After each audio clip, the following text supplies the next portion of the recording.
حالانکہ سفر کیا ہوتا ہے؟ عارضی ہے، چند دن کا ہے، وقتی ہے، لیکن ایک سفر ہر انسان کو درپیش ہے، وہ ہے آخرت کا سفر، اور وہ ہر انسان کو درپیش ہے۔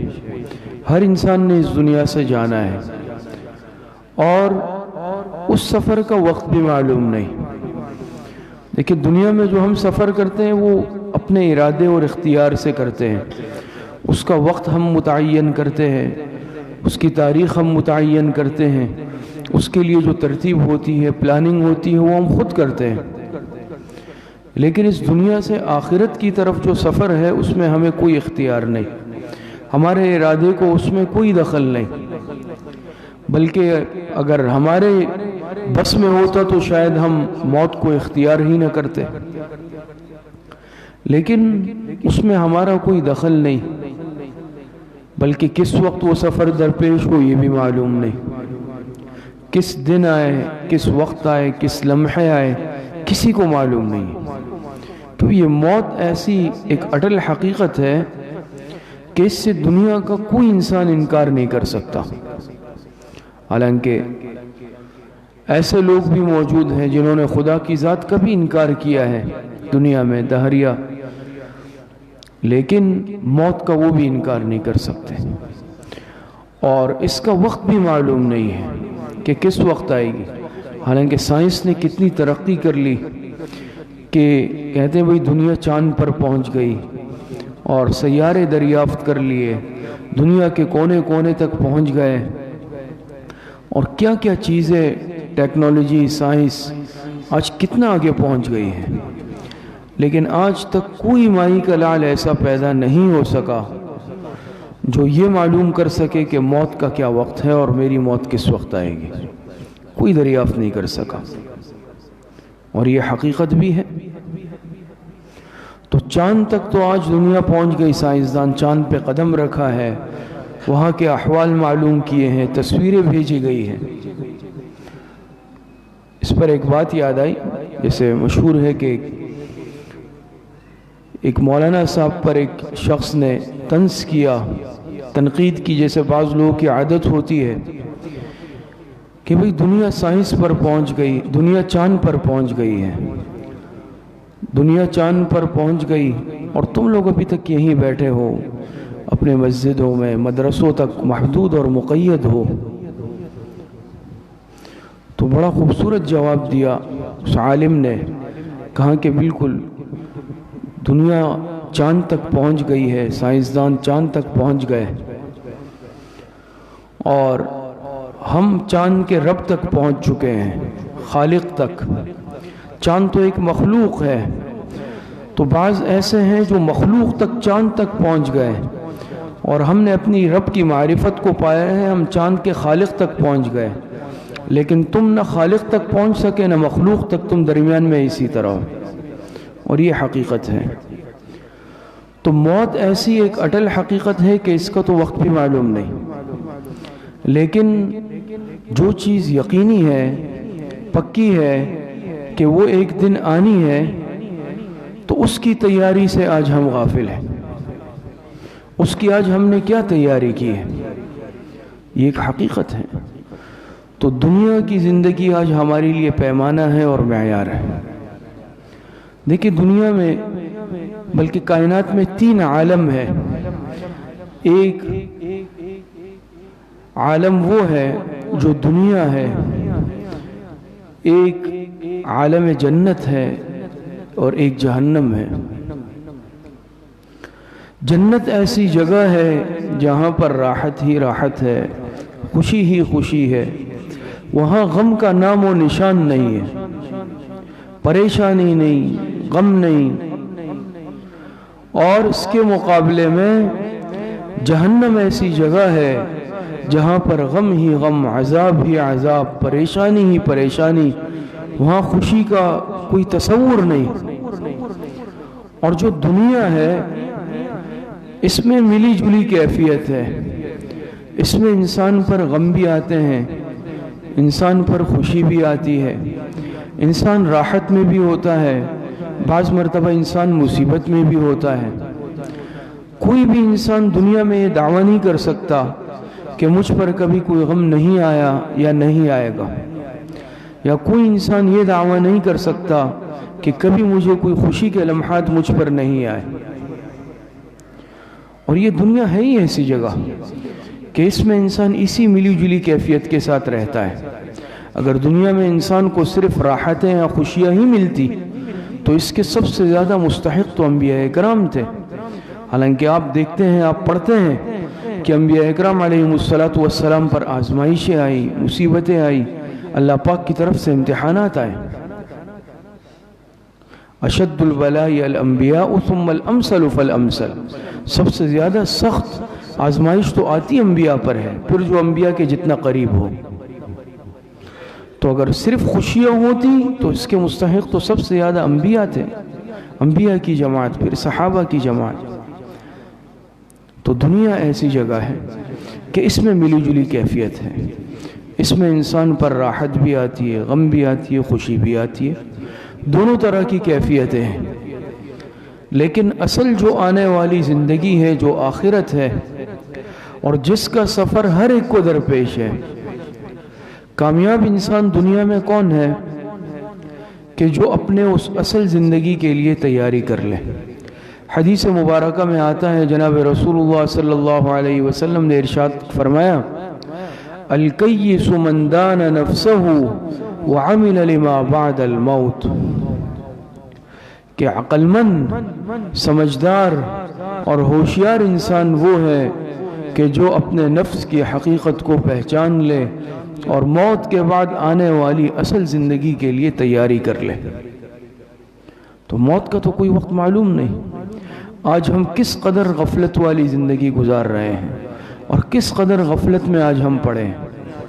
اپنے معاملات کو بجائے سمیٹنے کے آج ہم اپنے معاملات کو پھیلاتے جا رہے ہیں، چاہے وہ کاروباری معاملہ ہے، لین دین کے معاملات ہے، خاندانی گھریلو معاملات ہے۔ سمجھدار اور عقل مند انسان کون ہے؟ سمجھدار انسان وہ ہے جو اپنے معاملات کو سمیٹنا شروع کر دے۔ اور آج ہم اس پر فخر کرتے ہیں، خوش ہوتے ہیں، بھئی آج میں نے اپنا کاروبار فلاں جگہ بھی شروع کر دیا، فلاں شہر میں بھی برانچ کھول لی، فلاں ملک میں بھی شروع کر دیا۔ پھیلاتے جا رہے ہیں۔ خود مجھے بھی حساب کتاب معلوم نہیں ہے کہ میرے معاملات کیا ہے، مجھے کس کس کی ادائیگی کرنی ہے، کس کس کا حق ادا کرنا ہے۔ چلے بھی بعد میں حساب کر لیں گے، 1 سال بعد کر لیں گے، 2 سال بعد کر لیں گے۔ موت اچانک آ جاتی ہے، اور یاد رکھیں کہ ایک حقوق اللہ ہوتے ہیں، ایک حقوق العباد ہوتے ہیں۔ حقوق اللہ جو اللہ پاک کے حقوق، نماز، روزہ، حج۔ حقوق العباد جیسے معاملات، کسی سے قرض لیا، ادھار لیا، کسی کا مال غصب کر لیا، لین دین کا معاملہ، پھر حق ادا نہیں کیا۔ حقوق اللہ تو اللہ پاک چاہے معاف کر دے، لیکن حقوق العباد اس کی معافی کب ہوگی؟ جب صاحب حق کو اس کا حق ادا کر دیا جائے یا وہ معاف کر دے، اس کے بغیر معاف نہیں ہوتا۔ اور آج ہم کس قدر غفلت والی زندگی گزار رہے ہیں۔ مجھے معلوم نہیں ہے کہ میرے لین دین کے معاملات کیا ہے، آیا مجھے کسی کا حق ادا کرنا ہے، کب ادا کرنا ہے، کتنا ادا کرنا ہے، کس سے لینا ہے، کس کو دینا ہے۔ کاروباری معاملات اشتراک سے چل رہے ہیں، اس کی کیا ترتیب ہوگی؟ بھئی اگر میراث کا معاملہ تھا بڑوں کا، وہ ابھی تک تقسیم نہیں کیا، اس کا کیا ہوگا؟ میرے ذمہ اگر سابقہ زکوٰۃ ہے، اس کا کیا ہوگا؟ میرے ذمہ قضا نمازیں ہیں، قضا روزے ہیں، میں نے اس کے ادائیگی کی فکر کی ہے؟ حقیقت ہے یہ کہ آج ہم بالکل 100% غفلت والی زندگی اور بالکل نارمل، اس کو کہتے ہیں نا کہ نو ٹینشن زندگی گزار رہے ہیں۔ ہم اپنی نمازوں کا جائزہ لیں کہ بالغ ہونے کے بعد سے کوئی نماز قضا ہوئی ہو تو میں اس کے ادائیگی کی فکر کروں گا، ورنہ آخرت میں آپ کو معلوم ہے نا کہ حقوق اللہ میں سب سے پہلا سوال وہ نماز کا کیا جائے گا۔ روز محشر کے جا گداز بوت اول پرسش نماز بوت، تو آخرت میں تو پہلا سوال ہی اللہ پاک نماز کا فرمائیں گے۔ نمازیں کیوں ضائع کی؟ نماز کیوں ادا نہیں کی؟ روز قضا ہے میرے ذمے، مجھے کوئی ادائیگی کی فکر نہیں، آخرت میں سوال ہوگا۔ اگر زکوٰۃ میرے ذمے تھی، پہلے مسئلہ معلوم نہیں تھا، تساہل ہوا تو وہ بھی ادا کرنا ہے۔ اسی طرح خاص طور پر جو حقوق العباد ہے، لین دین کے معاملات، ادائیگی کے معاملات، کاروباری معاملات، قرض کے معاملات، اس کی طرف ہماری کوئی توجہ نہیں۔ نکاح ہوا، بیوی کا مہر میرے ذمہ واجب ہے، اس کو تو ہم کسی کھاتے میں ہی نہیں سمجھتے کہ ادا کرنا بھی ہے یا نہیں، وہ بھی اس کا شرعی حق ہے۔ اسی طریقے سے اگر کوئی میراث کا معاملہ ہے، ترکے کا معاملہ ہے، تو اگر میں بڑا ہوں، میں نے کہا بھائی بعد میں کر لیں گے، کوئی بات نہیں، ابھی چھوڑ دے، بھائیوں سے کہا، بہنوں سے کہا، چھوٹے بہن بھائیوں سے کبھی بعد میں تقسیم کریں گے۔ اور خدا نہ خواستہ اگر دنیا سے گیا، اب باقیوں کو حساب ہی معلوم نہیں۔ تو ایک تو اس بات کا سب سے پہلے ہر معاملے میں اہتمام کیا جائے کہ ہر چیز کو لکھ کر اپنے پاس رکھا جائے۔ حساب کتاب، ہم اپنے کاروبار کا کیسے حساب کتاب کرتے ہیں؟ اپنے دکان کا، اپنے کارخانے کا، ایک ایک چیز، ایک ایک کھاتا ہوتا ہے، ایک ایک چیز ہم لکھ کے رکھتے ہیں، باقاعدہ اس کے لیے ہم نے ملازم رکھے ہوتے ہیں۔ لیکن جہاں معاملہ آتا ہے حقوق اللہ کا یا حقوق العباد کا، اس کے لیے نہ میں نے کوئی کھاتا رکھا ہے، نہ کوئی ڈائری ہے، نہ کوئی بک ہے، نہ کوئی حساب کتاب ہے۔ کیوں؟ اس کی اہمیت میرے دل میں نہیں ہے۔ انسان اسی چیز کو محفوظ رکھتا ہے، اسی چیز کا حساب کتاب اور دھیان رکھتا ہے جس کی اہمیت دل میں ہو۔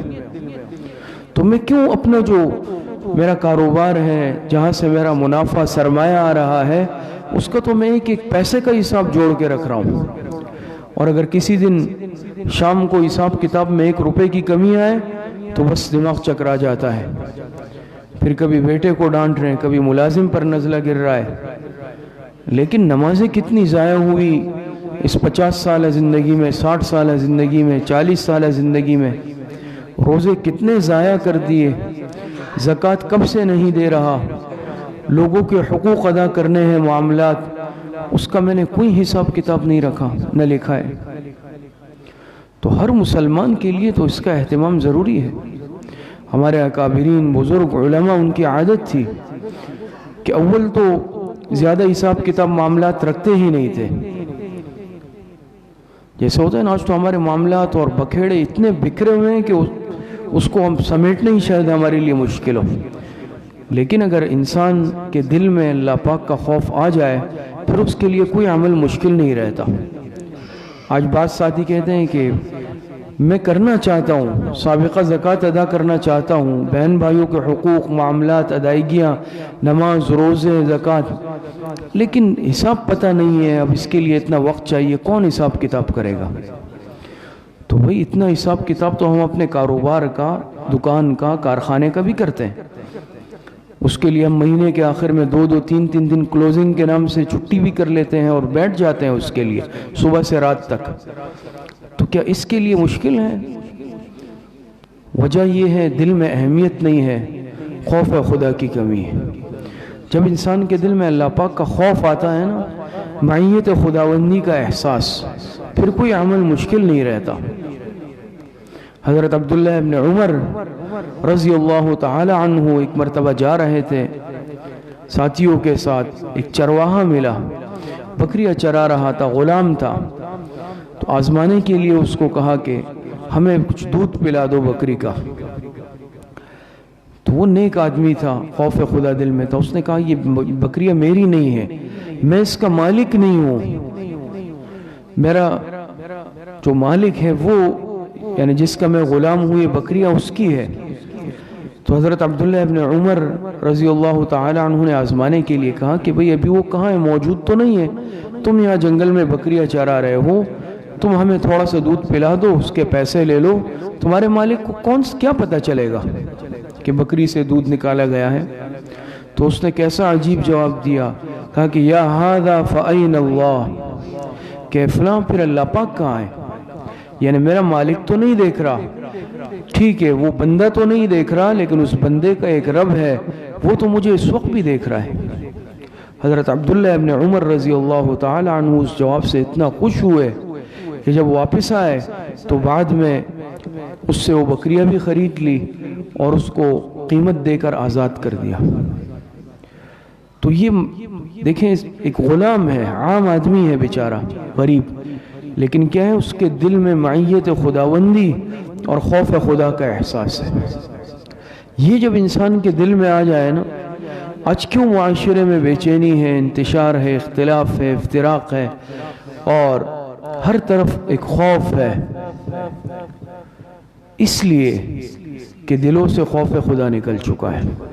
آج ہم کہتے ہیں بھئی رشوت ستائے، رشوت بہت زیادہ ہو گئی، چلو بھئی رشوت ختم کرنے کے لیے کوئی ادارہ بنا لو۔ رشوت ختم کرنے کے لیے ادارہ بنانے کا کیا فائدہ ہوا کہ رشوت کے ریٹ میں اضافہ ہوا۔ کیوں اضافہ ہوا؟ بھئی رشوت کیوں لی جا رہی ہے؟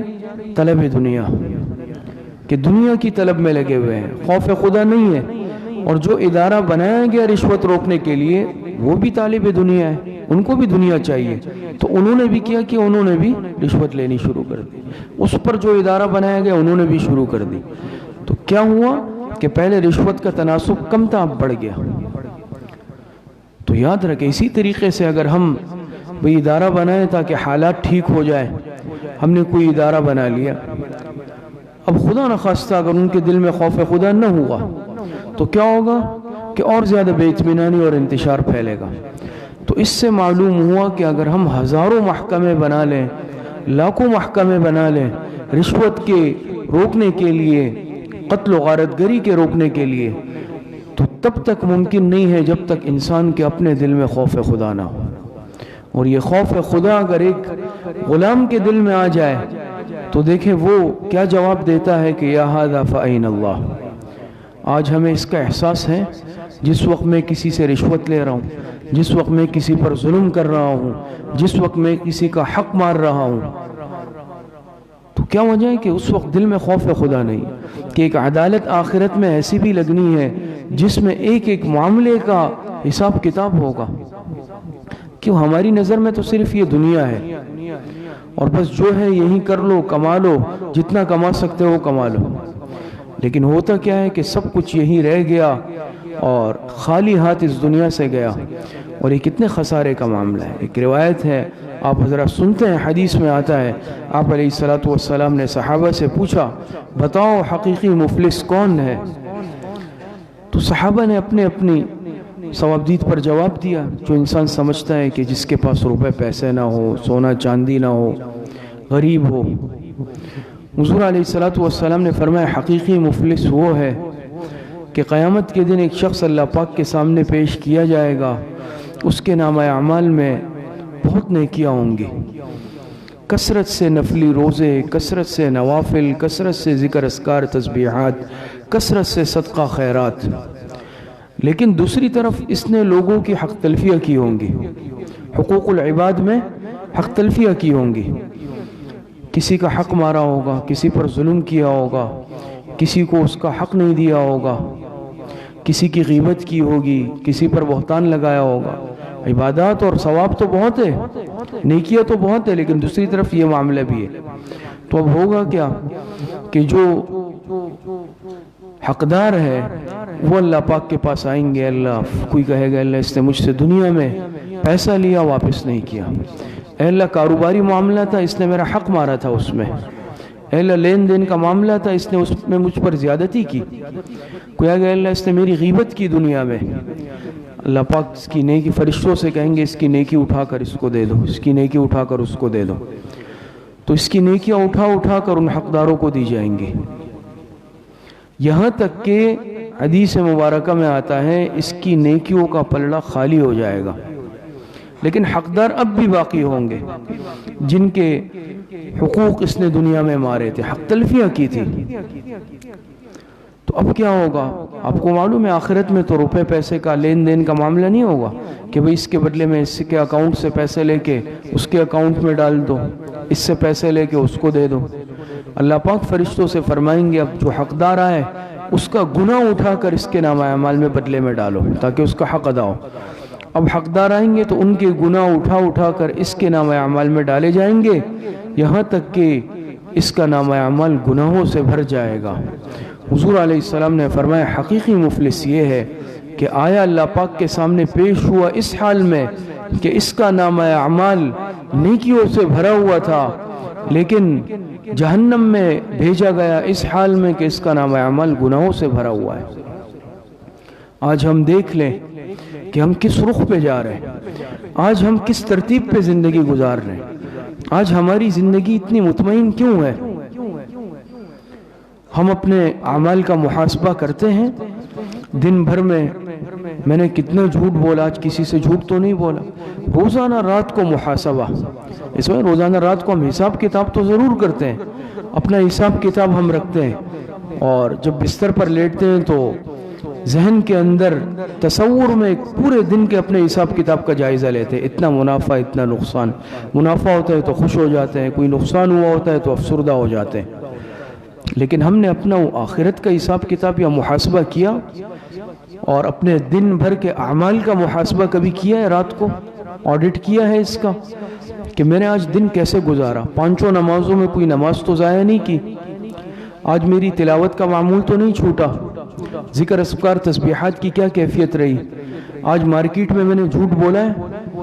آج میں نے مارکیٹ میں غلط بیانی تو نہیں کی، خیانت تو نہیں کی، وعدہ خلافی تو نہیں کی، جھوٹ تو نہیں بولا، کسی کا حق تو نہیں مارا، ناپ تول میں کمی تو نہیں کی، ملاوٹ کا مرتکب تو نہیں ہوا؟ اس کا ہم جائزہ لیتے ہیں، اس کو محاسبہ کہتے ہیں۔ محاسبہ تو محاسبہ کریں اور اس بات کا باقاعدہ مراقبہ کریں کہ آج کا دن میرا کس طرح گزرا اور میں اپنا یہ دن کیسے گزار رہا ہوں۔ لیکن آج ہم اس سے بالکل غافل ہیں، بالکل لیا۔ اور یاد رکھیں آج جو ہماری بے چینی، بے اطمینانی ہے، بے سکونی ہے، اس کی بنیادی وجہ بھی یہ ہے کہ آج ہم دوسروں کی حق تلفیہ کرتے ہیں، کسی کے دل کو دکھاتے ہیں، کسی کو اذیت پہنچاتے ہیں، کسی کا حق مارتے ہیں، پھر کہاں سے سکون اور چین آئے گا؟ چاہے ہم اس کے لیے کتنی ہی دوائیاں استعمال کر لیں، لیکن جو انسان اپنے معاملات کو صاف رکھتا ہے، نہ اپنی زبان سے کسی کو اذیت دیتا ہے، نہ اپنے اعضاء سے اذیت دیتا ہے، اور نہ کسی کی حق تلفی کرتا ہے، نہ کسی کے ساتھ برائی کرتا ہے، یاد رکھے وہ ایسے سکون اور چین اللہ پاک اس کو عطا فرماتے ہیں کہ ہم اس کا تصور بھی نہیں کر سکتے۔ ہم یہ سمجھتے ہیں کہ سکون اور چین کا تعلق مال سے ہے، اسباب سے ہے، مال اور اسباب سے نہیں ہے سکون اور اطمینان کا تعلق۔ ورنہ پھر کیوں اس طرح کے لوگ جو ملوں اور کارخانوں کے مالک ہیں بیرون علاج کے لیے جا رہے ہیں؟ یہ بڑے بڑے اسپتال کیوں آباد ہیں؟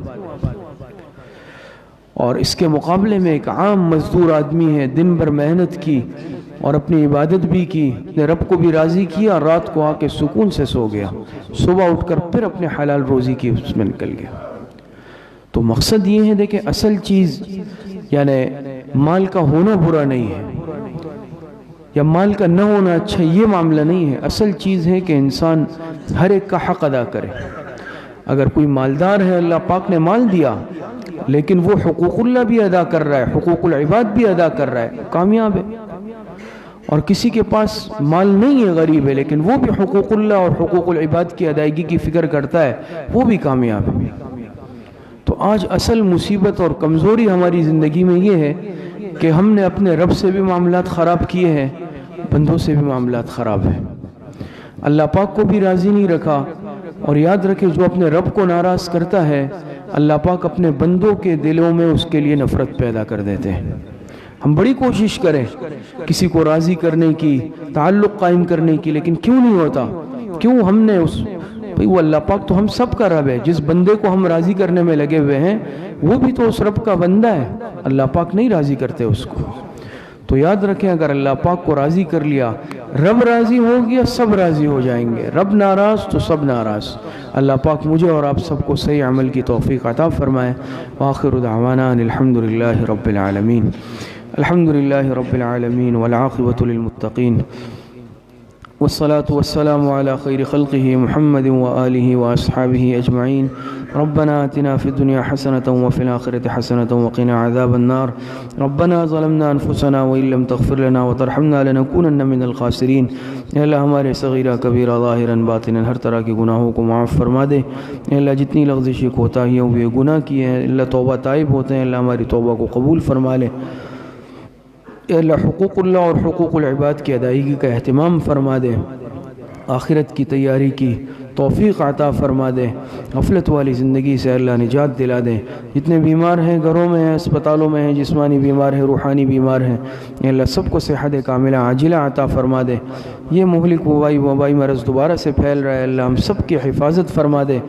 ہر مسلمان چھوٹے بڑے بوڑھے نوجوان مرد و عورت ہے اللہ سب کی جان مال ایمان عزت آبرو کی حفاظت فرما دے.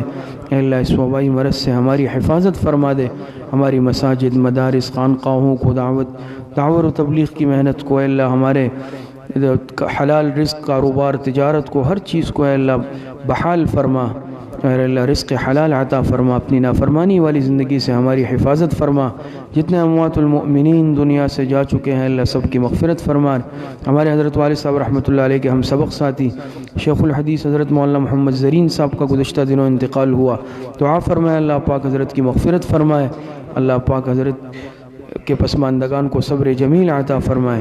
وصلی اللہ وسلم علی نبینا محمد وآلہ واصحابہ اجمعین برحمتک یا ارحم الراحمین.